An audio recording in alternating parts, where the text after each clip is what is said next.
We're going to quickly go through some of the astronomy that's been in the news over the last month. There's been a lot. There has been a lot. So we've had to be a bit selective, and we're going to race through it as quickly as we can. All right, so our first thing, this is really cool. This was astronaut Scott Kelly, who tweeted pictures of the first flower ever grown in space. So, woo! This is pretty cool. This is an orange zinnia plant. I'm going to pretend I know what that is. It's one of those. It flowered on the International Space Station on Saturday. So scientists, this isn't just frivolous. Scientists are hoping that eventually astronauts will be able to produce their own food in space, and hopefully not just potatoes. They're very hopeful it doesn't lead to plants getting hit by cosmic rays and becoming sentient and hungry. So last month, on the 21st, SpaceX, the awesome space company, successfully landed a reusable rocket in Cape Canaveral, Florida. So you see the rocket landing itself there, and then all the nerds excited in headquarters. Woo! SpaceX was in the news just a few days ago, so they tried to do this again, but on their floating platform in the Pacific. So it starts to look good, but one of the landing legs had a bit of a hardware issue, so you're looking okay, maybe it's a little tipped. Uh-oh. Oh, dear. Yeah, okay. So pretty epic there. It's very tough. They're going to keep working on it, but yeah, still impressive, that first landing from last month, and they're working on the mobile platform out in the Pacific for landings as well. So this is a cool thing that was put together by our friend Alex Parker, who designed the Astronomy on Tap logo. This is asteroid David Bowie. It was first observed in 2003. It was named for Bowie on January 5th, 2015, so about a year ago. It's about a mile across, so it would cause us a fair few problems if it were to hit Earth. Luckily, it's not going to. It orbits the sun around every 4.5 years. So this is just a cute little thing. It's nice that David Bowie is still up there in space. Last month, on December 18th, NASA's Lunar Reconnaissance Orbiter released this new image, the newest image of an Earthrise. So it's an orbit around the moon, taking a picture of the moon in the foreground with the Earth rising over the horizon of the moon. Very cool image there. Another cool image, this was released on December 21st. This is from NASA's Curiosity rover, which is hanging out on Mars. So this is an up-close view of sweeping sand dunes on Mars. Some of these dunes are about 2 stories tall, so it's difficult to get scale in this image, but these are pretty massive. Next up in our suite of pretty pictures, also last month, NASA's Dawn spacecraft, which we've heard of a few times at Astronomy on Tap events, released this image of the Kupalo crater, one of the youngest craters on the asteroid or dwarf planet Ceres. This thing's about 16 miles across. Another pretty image from Dawn. This was taken during its lowest orbit around Ceres from an altitude of about 240 miles. So each pixel here is 120 feet across. So you can see a lot of awesome terrain, mountains, rills, and craters there. So everyone loves Pluto, right? Pluto! So we mentioned in our introduction tonight that a couple weeks ago we were at the American Astronomical Society meeting. So Alan Stern gave one of the plenary talks there. He's the principal investigator of the New Horizons mission, which went out to Pluto and took these pretty pictures. So he gave one of the first plenary talks. We got up at 8 o'clock in the morning for it. It was hard, but worth it. It was pretty heavily tweeted. If any of you are on Twitter, you may have already seen this. And there was so much cool stuff in it that we don't have time to talk about. So this meeting was literally across the street from Disney World. So when he was talking about the flyby, I hadn't really appreciated this because I work on very distant things that you don't get to fly by, but it's pretty impressive. The New Horizons was on the front page of 450 newspapers worldwide on every single continent, including Antarctica, the day after the flyby. So this was a huge deal. And this movie is from the flyby. It's super high resolution. Every pixel is about 260 feet.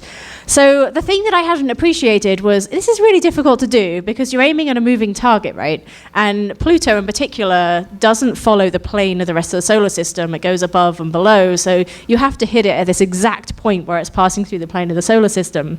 So it turns out the window where you can intercept Pluto was something like 450 miles. It was less than that, 60 miles. Got my numbers back to front. 60 miles, and there was a 450-second window in which it could intercept Pluto. So think about that for a moment. It took 10 years to travel there. It's 3 billion miles away, and it has to hit the 60-mile window within 450 seconds. And it actually got there about 90 seconds early after traveling for 10 years. So science works. This is pretty cool. So some awesome science is coming out of this, which, as I said, we don't have time to talk about, but this pretty picture gives you some clues. Some of these mountains are as tall as the Rockies, made of water ice, and they have methane snow caps, and some of these mountains appear to be floating. And when we were discussing this earlier, we said we don't even know what that means. It's cool. Another thing that we've mentioned a few times, the name XOworld. So this was a website you could go and pick various names for exoplanets and stars. And so the official names have been announced on December 15th. 14 stars and 31 exoplanets were officially approved and named by the International Astronomical Union. You can go to that URL and read up on what the names are, all listed in this graphic, and also the explanation from the groups that originally chose the names and were voted by the public of the Earth. Yeah, none of them are Star Trek related, so I don't care.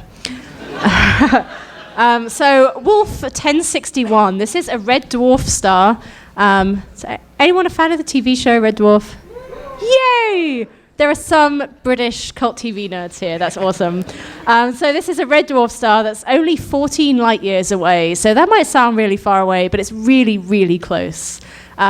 So this was a star that was recently found to have 3 planets orbiting it. One of these planets is a super Earth. This means a planet's just slightly bigger than Earth. So it's about 4 times the mass of the Earth, really. So it could have a solid surface. It's a rocky planet. And it's in the Goldilocks zone, which means it's the right distance from its star that it could have liquid water, and therefore maybe life. So this is possibly the closest exoplanet that we know that could host life. Now, it has a bunch of issues. It's very close to its star. Red dwarf stars are very cool, so you've got to be very close to get the right temperature for liquid water, which means it's probably tidally locked, which means the same face faces its star at all times, kind of like the same face faces the of the moon faces the Earth all the time, which means there's a day side and a night side. So the day side's going to get really hot. The climate's going to be kind of weird because the circulation doesn't work the same way it does on Earth. So there's a bunch of issues with it, but pretty awesome, only 14 light years away. So another reason why red dwarfs may not be the best for life came from a recent study led by Peter Williams of the Harvard-Smithsonian Center for Astrophysics. One of the reasons I drop his name is he's my former housemate and office mate from my grad school days. So a good friend of mine had this come out, and he looked at a red dwarf star that's about 35 light years away, so a little bit further than the previous one. And what him and his group found was that it is having these flares, these very energetic flares off the star that are 10,000 times more powerful than what the solar flares from our own sun are doing. So that's probably not good for any planets around this red dwarf star, right? You're going to get all kinds of weird disruptions and burnt atmospheres and nuclear and all kinds of problems with your DNA. So maybe red dwarfs, if they're this active and have these kind of flares, are not the best place to look for life.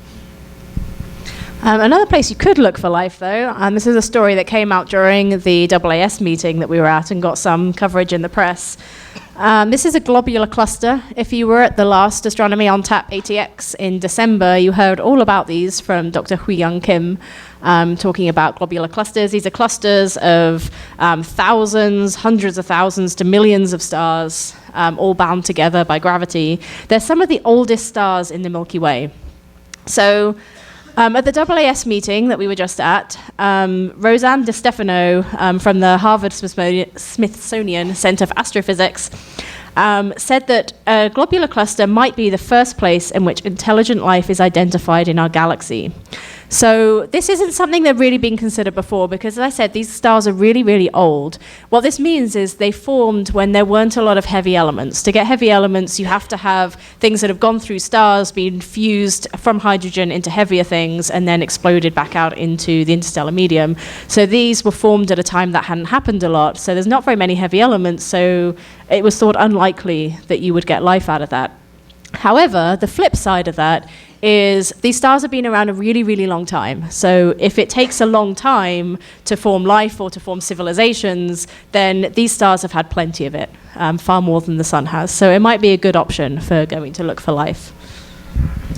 So this next story is near and dear to my heart. A paper just a few days ago came out on the most powerful exploding star ever observed, the most powerful supernova ever observed.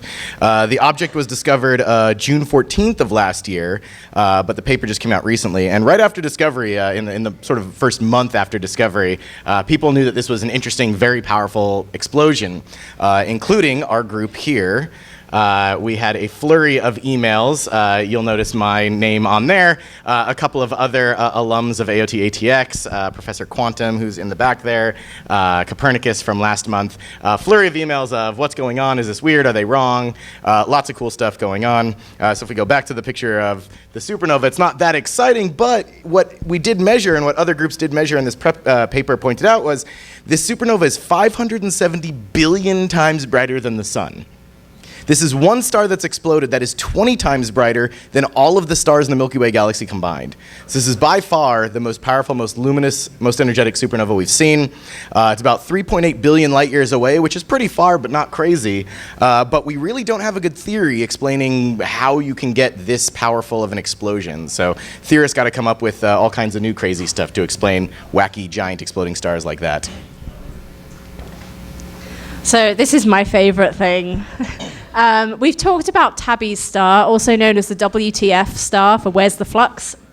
Pretty much every Astronomy on Tap for the last few months. This is my favorite thing. So this is a star whose brightness has been shown to vary a lot. So this is the kind of thing you expect for exoplanets. When a planet passes in front of the star, it causes the brightness to dip. But if it's a planet, it happens pretty regularly. The planet goes around once a year, whatever a year is for that planet. And also it's the same dip every time, and that's not the case here. There's all these little dips. They're all like random spacings, random amounts that it's dipping the light. So a few theories were put around for this. The sensible theory was that it was all these broken up comets in the center of the solar system of this star. So there was lots of junk hanging around near this star, and bits of it were passing in front of it and causing the light to dip randomly. So that was the boring explanation. The cool explanation is that it's aliens. So we expect that any civilization is limited by energy. We can see this just from our own. And so in order for civilizations to grow, you have to eventually put solar panels in space. So you can think of putting up a solar panel that would collect light from the sun and send it back down to Earth. And the limit of this is what we call a Dyson sphere, where you essentially completely encircle your star with solar panels. And that would completely block out the light of the star. So if there's lots of these solar panels hanging around, we call this an alien megastructure, this would explain these dips in light. Now, we heard about Occam's razor earlier tonight. That's maybe not the simplest explanation, but we have no clue how common alien civilizations are. So who are we to say, really? So I've been one of the few crazy people out there for the last few months saying it's aliens, and everyone else is saying it's comets. So it turns out it's not comets. Because Professor Brad Schaefer of Louisiana State University had the bright idea of going back to some photographic plates that were taken by Harvard between 1890 and 1990, so covering a full century, and measuring the brightness of these stars in each of those plates. And this is what he found. This star has been dimming gradually by about a fifth over the course of a century. And this is extremely weird. And he looked at a bunch of other stars in the same field, so it's not like a calibration thing. This star has definitely been gradually dimming. Hence, aliens. So another cool thing that came out of this is a couple of researchers, friends of mine from the University of Oxford, put a short thing up on the Journal of Brief Ideas, which you can find on the internet, using this dimming to calculate how long it takes to build a Dyson sphere. And they found that it's about 1,400 years.